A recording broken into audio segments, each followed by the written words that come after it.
La historia de la familia Galateo fue una de las tantas que se subieron a la ola de inmigración italiana a Sudamérica a principios del siglo XX en busca de un mejor porvenir.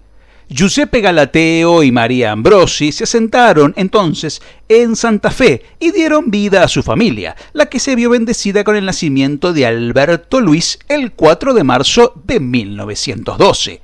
Mientras el padre trabajaba sin parar y María atendía las tareas domésticas, el pequeño Alberto se sumó a patear una pelota en las calles junto a sus amigos del barrio. Demostrando condiciones, se enlistó en el Club San Lorenzo Santafesino de la Federación Amateur, pero pronto fue reclutado por un pesado de la ciudad, Colón, donde comenzó a demostrar sus brillantes condiciones de delantero, jugando principalmente como entreala, aunque también podía hacerlo de puntero o centrodelantero.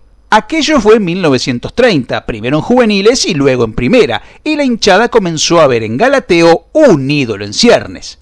Así conquistó un título de la Liga Santafesina junto a Colón y ya era parte de la familia Zabalera a esas alturas, y no solo de forma metafórica, sino que estaba noviado con una joven de una familia fanática del Zabalero. Pero en 1931 dio inicio el profesionalismo en la provincia, y allí el rival de todas las horas, Unión, fue el que hizo una importante oferta económica para llevarse al crack y lo hizo cruzar de vereda, perdiendo el cariño de toda la parcialidad zabalera y el amor de su novia, quien cortó el vínculo sentimental ya que su propia familia había tomado aquel acto como una traición imperdonable. No había futbolista en la cancha, entonces tampoco habría novio en la familia. A Galateo no le importó. Tomó su dinero y se fue a Unión, donde se convertiría en uno de sus grandes ídolos. A Galateo lo apodaban el Flaco. Era alto, pintón, tenía ojos claros y hasta fue inmortalizado en un famoso tango de Unión.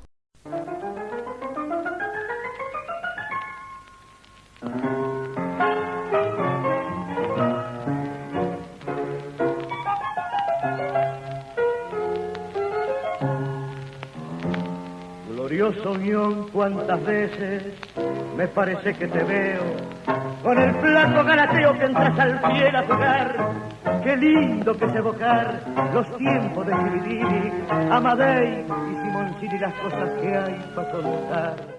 El hombre era crack, tenía técnica, habilidad, una gambeta envidiable, potencia y gol.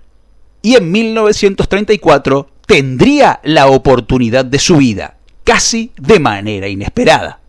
Italia en 1934 sería la segunda edición de la Copa del Mundo tras el primer torneo en 1930 que Uruguay ganara como local en final ante Argentina. Precisamente el seleccionado albiceleste buscaría, tras las derrotas en 1928 y 1930 ante los uruguayos, su primera consagración a nivel mundial.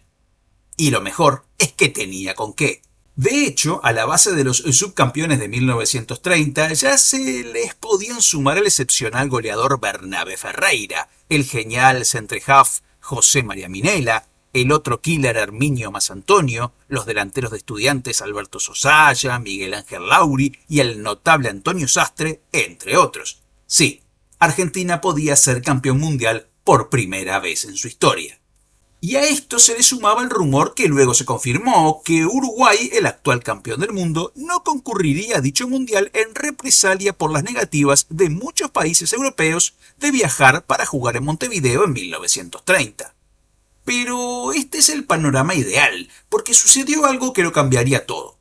En 1931 Argentina inauguró el profesionalismo, a donde migraron todas las estrellas del fútbol local y otras tantas se fueron a jugar al exterior, concretamente a Italia.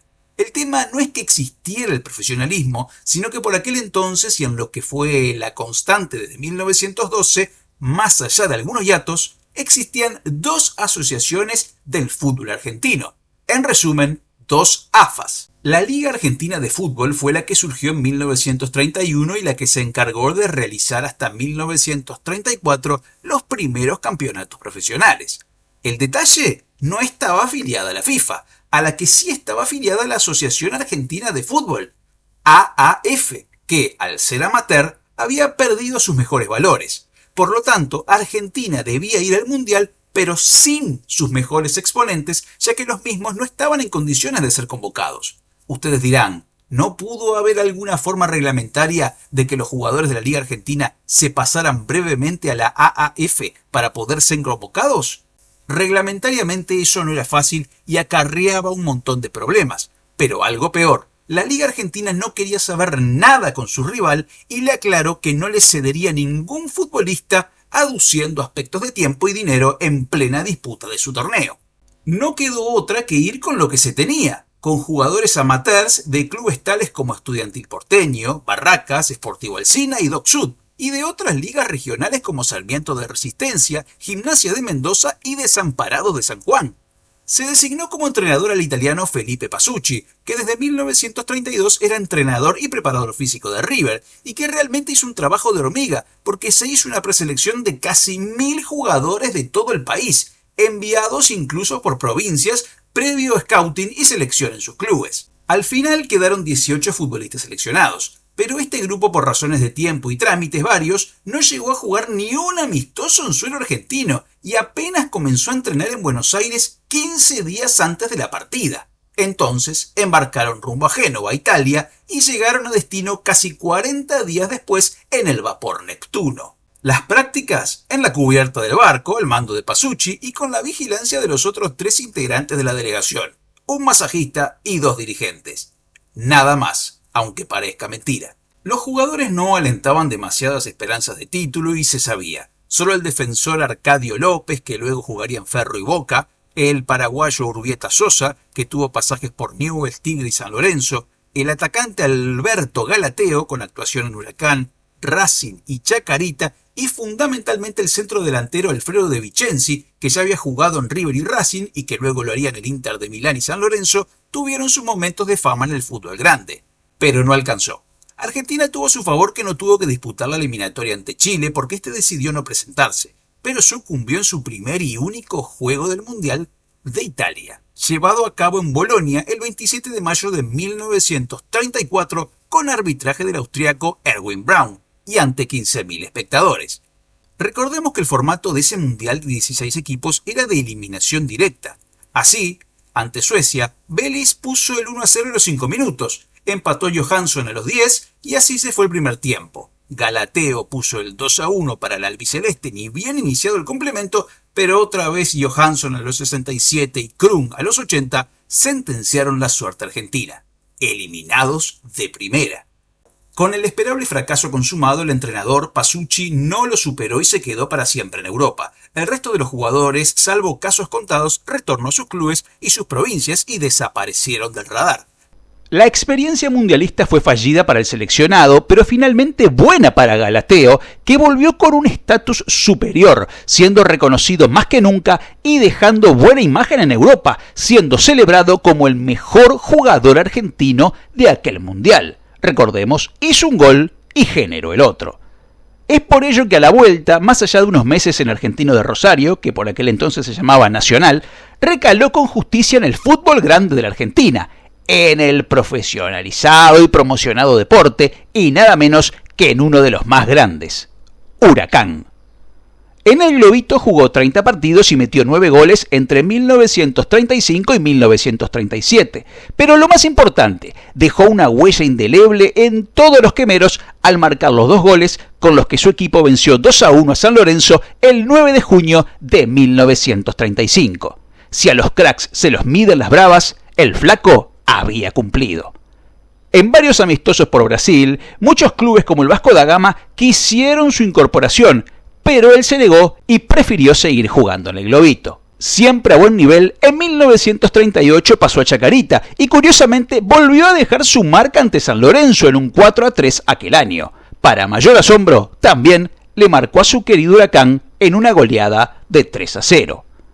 En 1939, su notable juego llevó a que el Bahía de Brasil lo contratara con un muy buen sueldo en uno de los primeros grandes pases al fútbol de aquel país y se transformó en el primer extranjero en aquel club. En Bahía fue un maestro. Lo llevaron justamente también para eso y lo quisieron mucho. Es más, también tuvo ofertas para seguir en el Génova de Italia, pero al final extrañaba y a fines de aquel año regresó a la Argentina y jugó un partido en otro grande, Racing. En este caso, porque se tomó a golpes de puño con un compañero cuando tenía a sus pies una chance de oro para volver a brillar en Argentina. Cansado de tantas vueltas y a pesar de que le sobraban ofertas para seguir en el profesionalismo, decidió volver a su tierra natal a defender al Sportivo Candotti de la Liga Santafesina, liga que ganó en 1941 con el Flaco como figura estelar. En 1942 sus condiciones llevaron a que Sudamérica de Uruguay lo incorporara y allí le fue muy bien. En 1943, Colegiales lo devolvió al fútbol argentino, esta vez en la segunda división. Allí jugó hasta comienzos de 1944 a buen nivel, pero ya había decidido colgar los botines y regresar a su tierra con 32 años. Cansado y cuando todos esperaban que su vida post-fútbol transcurriera de una manera calmada, disfrutando de las mieles de una brillante trayectoria y siguiendo vinculado al deporte como maestro, el ídolo adorado por todos decidió elegir el camino de la tragedia. Lo cierto es que a Galateo le gustaba la noche. Era alcohólico y tenía algunos raptos de violencia, algo que más o menos controló en su carrera deportiva, pero que se desató a límites insospechados luego de su retiro. También era un hombre violento, cosa que se potenciaba muchísimo más con el alcohol.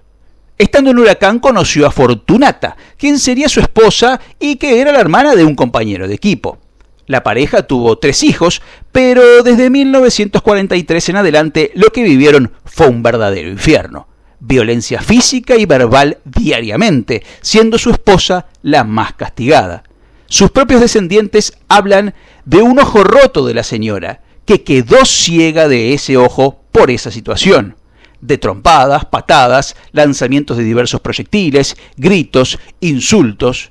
Los hijos y la señora eran los destinatarios. Se dice incluso que Galateo golpeó tanto a su hijo mayor que lo obligó a abandonar el fútbol cuando éste era el capitán de la 4ª división de River Plate. Años y años de lo mismo.